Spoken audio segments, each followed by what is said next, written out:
ಓಂ ಶ್ರೀ ಗುರು ಬಸವಲಿಂಗಾಯ ನಮಃ. ಸರ್ವರಿಗೂ ಶರಣು ಶರಣಾರ್ಥಿ. ಜೀವಿ ಜೀವವ ತಿಂದು ಜೀವಿಗಳ ಹುಟ್ಟಿಸಿರೆ ಸಾವು ಎಲ್ಲಿಹುದೋ, ಜಗದೊಳಗೆ ಸ್ವಾರ್ಥವೇ ಸಾವು ಸರ್ವಜ್ಞ. ಸಾವು ಜೀವಗಳೆರಡು ಭಾವಿಸಲು ಒಂದಯ್ಯ, ಜೀವಿಸಲು ಬೀಜ ಸಾವಂತೆ ಜಗಹಿತಕ್ಕೆ ಸಾವುದೇ ಜೀವ ಸರ್ವಜ್ಞ.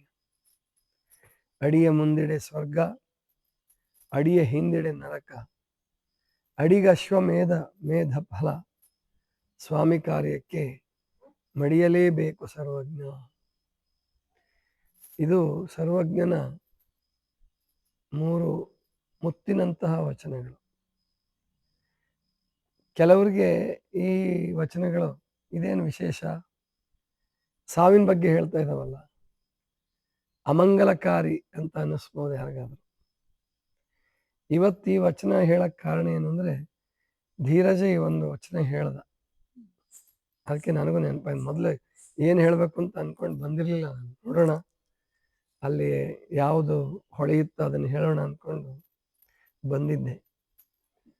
ಅವನು ಸಾವು ಜೀವಗಳೆರಡು ಜೀವಿ ಜೀವವ ತಿಂದು ಅದನ್ನು ಹೇಳ್ದ, ಆದ್ರಿಂದ ನೆನಪಾಯ್ತು. ಜೊತೆಗೆ ಇವತ್ತು ಸೂಕ್ತ ಅದು ಈ ವಿಷಯ. ಯಾಕೆಂದ್ರೆ ಇವತ್ತು ವಿಶ್ವ ಯೋಗ ದಿನ ಆಚರಣೆ ಮಾಡಿದ್ದೀವಿ ನಾವೆಲ್ಲ. ವಿಶ್ವದಾದ್ಯಂತ ಪ್ರಾಯಶಃ ಇಷ್ಟೊಂದು ಚೆನ್ನಾಗಿ ಇನ್ನು ಯಾವ ದಿನಾಚರಣೆನೂ ಆಗಲ್ಲ ಅಂತ ಕಾಣಿಸುತ್ತೆ. ಬೇಕಾದಷ್ಟು ವಿಶ್ವಸಂಸ್ಥೆ ಸಾಕಷ್ಟು ದಿನಗಳನ್ನು ಘೋಷಣೆ ಮಾಡಿದೆ. ಇನ್ನೊಂದು 10-20 ವರ್ಷದಲ್ಲಿ ಹಿಂಗೆ ಬದುಕಿದ್ರೆ ವಿಶ್ವಸಂಸ್ಥೆ 365 ದಿನನೂ ಒಂದೊಂದು ದಿನ ಆಗಿರುತ್ತೆ. ಗೊತ್ತಾಯ್ತಲ್ವಾ? ತಂಬಾಕು ವಿರೋಧಿ ದಿನ ಅಂತ ಮಾಡಿದೆ, ಗುಬ್ಬಚ್ಚಿ ದಿನ ಅಂತ ಮಾಡಿದೆ, ವಿಶ್ವ ಭೂಮಿ ದಿನ ಅಂತ ಮಾಡಿದೆ, ಮದರ್ಸ್ ಡೇ, ಫಾದರ್ಸ್ ಡೇ ಎಲ್ಲವೂ ಘೋಷಣೆ ಆಗಿದಾವೆ. ಇನ್ನು ಕೆಲವು ದಿನಗಳು ಖಾಲಿ ಇದಾವೆ. ಹೈನುಗಾರಿಕೆಗೆ ಒಂದು ದಿನ ಇಟ್ಟಾರ. ಕೆಲವು ಸಾರಿ ಹಿಂಗೂ ಆಗುತ್ತೆ, 2 ದಿನ ಒಟ್ಟಿಗೆ ಬರ್ತಾವೆ. ಈ ವಿಶ್ವ ಯೋಗ ದಿನದ ದಿವಸ ಇನ್ನೊಂದು ಯಾವುದೋ ಇದೆ, ಏನು? ಇಲ್ಲ, ಇವತ್ತಲ್ಲ, ಇವತ್ತು ಇನ್ನೊಂದು ಏನೋ ಬೇರೆ ಇದೆ. ಇವತ್ತು ಅಥವಾ ನಾಳೆನೋ ಒಟ್ಟು ವಿಶ್ವ ಯೋಗ ದಿನದ ದಿನನೇ ಇನ್ನೊಂದು ದಿನ, ಅಥವಾ ನಾಳೆ ಬರುತ್ತೋ ಅಥವಾ ನಿನ್ನೆ ಆಯ್ತೋ ಏನೋ ಇದೆ. ಈ ರೀತಿ ಘೋಷಣೆ ಮಾಡಿದೆ ನಿಜ. ಆದರೆ ಈ ವಿಶ್ವ ಯೋಗ ದಿನ ಆಚರಣೆ ಆದಷ್ಟು ಚೆನ್ನಾಗಿ ಇನ್ಯಾವ ದಿನಗಳು ಆಚರಣೆ ಆಗಲ್ಲ. ಯಾಕೆ ಅಂದರೆ, ಭಾರತದ ಕೇಂದ್ರ ಸರ್ಕಾರ, ವಿಶೇಷವಾಗಿ ಮೋದಿಯವರು ಪ್ರಧಾನಮಂತ್ರಿಗಳು ಇದಕ್ಕೆ ತುಂಬ ಒತ್ತು ಕೊಡ್ತಾರೆ. ಈ ಸಾರಿ ಕೋಲ್ಕತ್ತಾದಲ್ಲಿ ಇಟ್ಟಿದ್ದರು. ಅಂದರೆ ಪಶ್ಚಿಮ ಬಂಗಾಳದಲ್ಲಿ ಏನು ಹಿಂಸೆಯ ಸರ್ಕಾರ ಹೋಗಿ ನಿಜವಾಗಿ ಪ್ರಜಾಪ್ರಭುತ್ವವನ್ನು ಬದುಕಿಸುವ ರೀತಿಯಲ್ಲಿ ಸರ್ಕಾರ ಬಂತು. ಆದ್ರಿಂದ ಅಲ್ಲೇ ಇಟ್ಕೊಂಡಿದ್ದಾರೆ. ತುಂಬ ಜನ, 2.5 ಲಕ್ಷ ಜನ ಸೇರಿದ್ರಲ್ಲಿ. 2.5 ಲಕ್ಷದ ಮೇಲೆ ಒಂದು 6,000 ಜನ, ಮತ್ತೆ 2,56,000 ಜನರ ಮೇಲೆ ರಿಜಿಸ್ಟರ್ ಮಾಡ್ಕೊಂಡಿದ್ರು. ಸಣ್ಣ ಮಕ್ಕಳಿಂದ ಹಿಡ್ಕೊಂಡು ವೃದ್ಧರವರೆಗೆ ಎಲ್ಲರೂ ಸೇರ್ಕೊಂಡ್ರು. ನೀವು ಆ ಕಾರ್ಯಕ್ರಮ ನೋಡಿಲ್ಲ ಬಹಳ ಜನ ಅಂತ ಕಾಣುತ್ತೆ, ಯೂಟ್ಯೂಬಲ್ಲಿ ಸಿಗುತ್ತೆ ನೋಡಿ. ಅಂದರೆ ಮೋದಿಯವರು ಮೊದಲು ಸ್ವಲ್ಪ ಯೋಗ ಮಾಡಿದಂಗೆ ಮಾಡಿ, ಆಮೇಲೆ ಅಲ್ಲಲ್ಲಿ ಅಡ್ಡಾಡ್ಕೊಂಡು ಯಾರು ಸರಿ ಮಾಡಿರಂಗಿಲ್ಲಲ್ಲ ಅವ್ರನ್ನ ತಿದ್ದಿದ್ದಾರೆ, ಸರಿಪಡಿಸಿದ್ದಾರೆ. ಅವ್ರಿಗೆ ಎಷ್ಟು ಸಂತೋಷ ಆಗ್ತಿರ್ಬೋದು, ಆ ಮಕ್ಕಳಿಗಾಗ್ಲಿ ಯುವಕರಿಗಾಗ್ಲಿ. ಅಂದರೆ ಪ್ರಧಾನಮಂತ್ರಿ ಮುಟ್ಟಿ ನೀನು ಕೈ ಹಿಂಗಿಟ್ಕೋ, ನೀನು ಹಿಂಗಿರ್ಬೇಕು ಅಂತೇಳಿ ಅವರು ತಿದ್ದಿದಾಗ ಎಷ್ಟು ಸಂತೋಷ ಆಗ್ತಿರ್ಬೋದು. ಅಂದರೆ ಯಾಕೆ ಇಡೀ ವಿಶ್ವದಲ್ಲಿ ಈ ದಿನವನ್ನು ಇಷ್ಟು ಚೆನ್ನಾಗಿ ಆಚರಿಸ್ತಾರೆ ಅಂದರೆ ಇದೇ ಕಾರಣ. ಅಂದರೆ ಮೋದಿಯವರು ಸ್ವತಃ ಯೋಗ ಮಾಡ್ತಾರೆ. ಯೋಗ ದಿನಾಚರಣೆಗಾಗಿ ಮತ್ತೆ ಸ್ಟ್ರಿಕ್ಟಾಗಿ ಎಲ್ಲರೂ ಎಲ್ಲೆಲ್ಲಿ ಸುಮಾರು 152 ದೇಶಗಳಲ್ಲಿ ಅಥವಾ 200 ದೇಶಗಳಲ್ಲಿ ಇರ್ಬೋದು, ಎಲ್ಲಿ ನಮ್ಮ ರಾಯಭಾರಿ ಕಚೇರಿಗಳು ಅಂತ ಇದ್ದಾವೆ, ದೂತರು ಇರ್ತಾರೆ, ಅಂಬಾಸಡರ್ಸ್ ಅಂತ ಹೇಳ್ತಾರೆ, ಬೇರೆ ಬೇರೆ ಹೆಸರುಗಳಿರುತ್ತೆ ಅವ್ರಿಗೆ. ಅವರು ಅಲ್ಲಲ್ಲಿ ಮಾಡಬೇಕು, ಆಚರಿಸ್ಬೇಕು. ಆಯಾ ಅಲ್ಲಿರುವಂಥ ಅನಿವಾಸಿ ಭಾರತೀಯರು ಅಂತ ಇರ್ತಾರೆ, ಅಲ್ಲಿ ವಾಸ ಮಾಡ್ತಿರ್ತಾರೆ. ಅವ್ರು ಭಾರತದಲ್ಲಿ ಹುಟ್ಟಿದ್ರು ಕೂಡ ಅವರು ಅಲ್ಲಿ ಬದುಕ್ತಿರ್ತಾರೆ ಕಾರಣಾಂತರಗಳಿಂದ. ಅಲ್ಲೇನೆ ಮಾಡೋದಕ್ಕೆ ಎಲ್ಲ ಕಡೆಗೂ ಆದೇಶ ಆಗಿರುತ್ತೆ ಸರ್ಕಾರದಿಂದ, ಮತ್ತು ಎಲ್ಲ ಖುಷಿಯಿಂದ ಮಾಡ್ತಾರೆ. ಯಾಕೆಂದ್ರೆ ಯೋಗ ಎಲ್ರಿಗೂ ಬೇಕಾಗಿದೆ. ಆದ್ರಿಂದ ಬಹಳ ಜನ ಯೋಗ ಮಾಡಿರ್ತಕ್ಕಂಥದ್ದು. ಆಮೇಲೆ ಯೂಟ್ಯೂಬಲ್ಲಿ ಯೋಗ ಮಾಡಬೇಕು ಅಂತ ಹೇಳಿ 100 ದಿವಸದಿಂದ ಮಾಡ್ತಾ ಇದ್ದಾನೆ. ಸುಮಾರು 150 ದೇಶಗಳಿಂದ 30 ಲಕ್ಷ ಜನ ಅದರಲ್ಲಿ ರಿಜಿಸ್ಟರ್ ಮಾಡಿಕೊಂಡು ಯೋಗ ಮಾಡಿದ್ದಾರೆ. ಅಂದರೆ ಇದೆಲ್ಲ ಮೋದಿಯವರ ಒಬ್ಬ ವ್ಯಕ್ತಿಯ, ಒಬ್ಬ ನಾಯಕನ, ಅಂದರೆ ಒಬ್ಬ ನಾಯಕ ಒಳ್ಳೆಯವನಾದ್ರೆ ಯಥಾ ರಾಜ ತಥಾ ಪ್ರಜಾ ಅನ್ನೋದು ಇವತ್ತಿಗೂ ಅದು ಸತ್ಯ ಆಗುತ್ತೆ ಅನ್ನೋದಕ್ಕೆ ಸಾಕ್ಷಿ ಅದು. ಅವ್ರು ಮಾಡಿದ್ದಾರೆ. ಮತ್ತೆ ಹಾಗಾದ್ರೆ ಈ ವಚನ ಯಾಕೆ, ಈ 3 ವಚನ ಸಾವಿನ ಬಗ್ಗೆ ಇರ್ತಕ್ಕಂಥ ವಚನಗಳು ಯಾಕೆ ಅಂದ್ರೆ, ಯೋಗದಲ್ಲಿ ಕೊನೆಗೆ ಯಾವ ಆಸನ ಹಾಕ್ತಾರೆ? ಶವಾಸನ ಹಾಕ್ತಾರೆ. ಅಂದ್ರೆ ವಿಶ್ರಾಂತಿ ಆಗಬೇಕಾದ್ರೆ, ಪೂರ್ಣ ವಿಶ್ರಾಂತಿ ಆಗಬೇಕಾದ್ರೆ ಶವಾಸನ ರೂಢಿ ಮಾಡ್ಕೋಬೇಕು. ಅಷ್ಟೇ ಅಲ್ಲ, ಜೀವನದಲ್ಲಿ ನೀವು ಏನಾದರೂ ಸಾಧಿಸ್ಬೇಕಾದ್ರೆ, ಒಂದು ಅದ್ಭುತವಾದಂತಹದ್ದು ಏನಾದರೂ ಸಾಧನೆ ಮಾಡಬೇಕಾದ್ರೆ, ಸುಮ್ಮನೆ ಮನೇಲಿ ಇದ್ಕೊಂಡು ಒಂದು ಸಂಸಾರ ಮಾಡಿಕೊಂಡು ಒಂದಷ್ಟು ಜನಸಂಖ್ಯೆ ಹೆಚ್ಚು ಮಾಡಿ ಒಂದಷ್ಟು ಕಾಯಿಲೆ ಮಾಡಿಕೊಂಡು ಸಾಯೋದಾದರೆ ಏನು ಅಗತ್ಯ ಇಲ್ಲ, ಬಹಳ ಏನು ಧೈರ್ಯ ಬೇಕಾಗಿಲ್ಲ ಅದಕ್ಕೆ. ಆದರೆ ಅವ್ರಿಗೂ ಕೂಡ ನೋವು ಇದ್ದೇ ಇರ್ತದೆ. ರೋಗದ ರೂಪದಲ್ಲೋ, ಜಗಳದ ರೂಪದಲ್ಲೋ, ಯಾವ ರೂಪದಲ್ಲೋ ಅವ್ರು ನೋವು ಉಣ್ಲೇಬೇಕು. ಈ ಜಗತ್ತಿನಲ್ಲಿ ನೋವನ್ನಂತೂ ನೀವು ಉಣ್ಲೇಬೇಕು. ನೀವು ಯಾರಾದರೂ ಇರಿ, ಅವರು ಶ್ರೀಮಂತರಿರಲಿ, ಬಡವರಿರಲಿ, ರಾಜಕಾರಣಿಗಳಿರಲಿ, ಕೂಲಿಕಾರರಿರಲಿ, ಭಿಕ್ಷುಕರಿರಲಿ, ಯಾರೇ ಇರಲಿ, ಸುಖ ದುಃಖ ನೋವು ನಲಿವು ಇದ್ದದ್ದೇ, ಎಲ್ರಿಗೂ ಇದ್ದದ್ದೇ. ಆದರೆ ವಿಶೇಷವಾದಂಥ ಗುರಿ ಇಟ್ಕೊಂಡು ನಾವು ಹೊರಟಾಗ ಹೇಗಿದ್ರು ನಾವು ನೋವು ಅನುಭವಿಸ್ಲೇಬೇಕಾ? ಈ ಯೋಗದ ಮೂಲಕ ನೋವು ಅನುಭವಿಸ್ಬಿಡೋದು. ನಾವು ಯಾವ್ದಾದ್ರು ದೊಡ್ಡ, ಹೆಂಗಿದ್ರು ಸಾಯ್ಲೇಬೇಕಾ? ಯಾವುದಾದ್ರೂ ದೊಡ್ಡ ಕೆಲಸಕ್ಕಾಗಿ ಸಾಯೋದು, ಗೊತ್ತಾಯ್ತಲ್ವಾ? ಒಳ್ಳೆ ಕೆಲಸಕ್ಕಾಗಿ ಸಾಯೋದು. ನೋವಂತೂ ಉಣ್ಲೇಬೇಕಾ? ಹಂಗಾದ್ರೆ ಒಳ್ಳೇದಕ್ಕಾಗಿ ನೋವು ಉಣ್ಣೋದು. ಹೀಗೆ ಯಾರು ಸಂಕಲ್ಪ ಮಾಡಿ ಮುನ್ನುಗ್ಗ್ತಿರೋ ಅವರು ಜೀವನದಲ್ಲಿ ಏನಾದರೂ ಆನಂದ ಪಡಿತೀರ.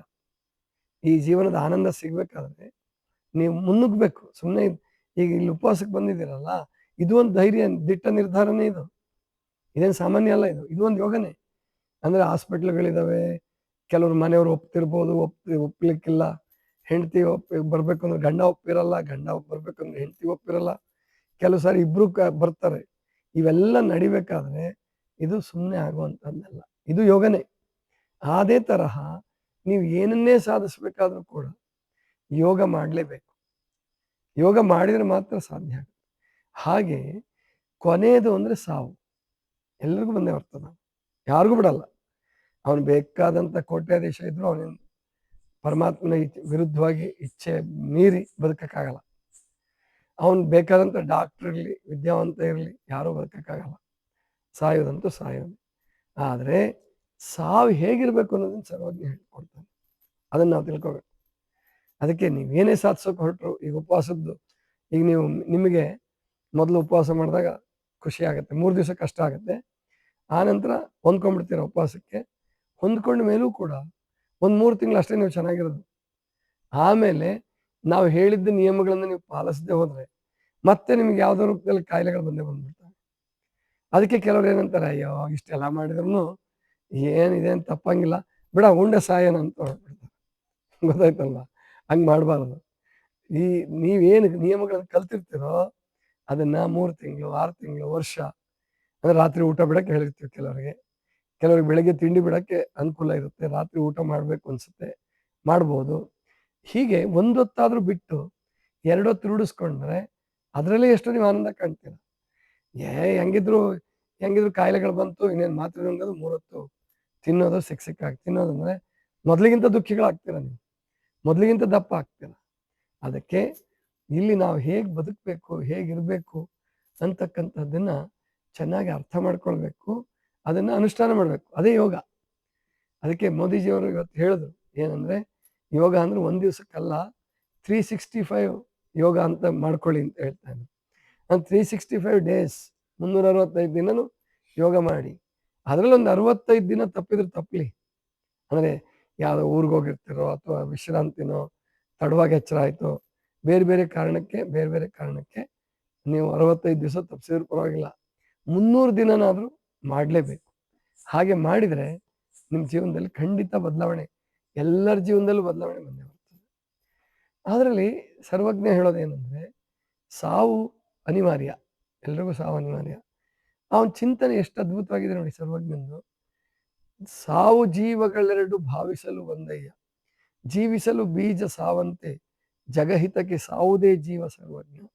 ಸಾವು ಜೀವ ಎರಡು ಒಂದೇ ಅಂತ ನಾವು. ಅದಕ್ಕಿಂತ ಮುಂಚೆ ಇನ್ನೊಂದು ವಚನ, ಜೀವಿ ಜೀವವ ತಿಂದು ಜೀವಿಗಳ ಹುಟ್ಟಿಸಿರೆ ಸಾವು ಎಲ್ಲಿಯುವುದೋ ಜಗದೊಳಗೆ, ಸ್ವಾರ್ಥವೇ ಸಾವು ಸರ್ವಜ್ಞ. ಒಂದು ಜೀವನ ತಿನ್ನುತ್ತೆ, ಇನ್ನೊಂದು ಜೀವನ ಹುಟ್ಟಿಸುತ್ತೆ. ಪ್ರಕೃತಿ ನಿಯಮ ಗೊತ್ತಿದೆ ನಿಮಗೆಲ್ಲ. ಮಾಂಸಾಹಾರಿಗಳು ಅಲ್ದಿದ್ದವರು ಕೂಡ ಸಸ್ಯವನ್ನಾದರೂ ತಿನ್ನಲೇಬೇಕಲ್ಲ, ಅದಕ್ಕೂ ಜೀವ ಇದೆ, ಸಸ್ಯಕ್ಕೂ ಜೀವ ಇದೆ. ಮಾಂಸಾಹಾರಿ ಪ್ರಾಣಿಗಂತೂ ಹಿಂಸೆನೇ ಆಗುತ್ತೆ, ಸಸ್ಯಕ್ಕೆ ಅಷ್ಟೊಂದು ಹಿಂಸೆ ಆಗಲ್ಲ. ಆ ಸಸ್ಯಕ್ಕಾಗೂ ಅದಕ್ಕೂ ಹಿಂಸೆ ಆಗುತ್ತೆ, ಆದರೆ ಆ ಹಿಂಸೆ ನಮಗೆ ಕಾಣಿಸಲ್ಲ. ಈ ಪ್ರಾಣಿದು ಹಾಗಲ್ಲ, ನೇರವಾಗಿ ಗೊತ್ತಾಗುತ್ತೆ.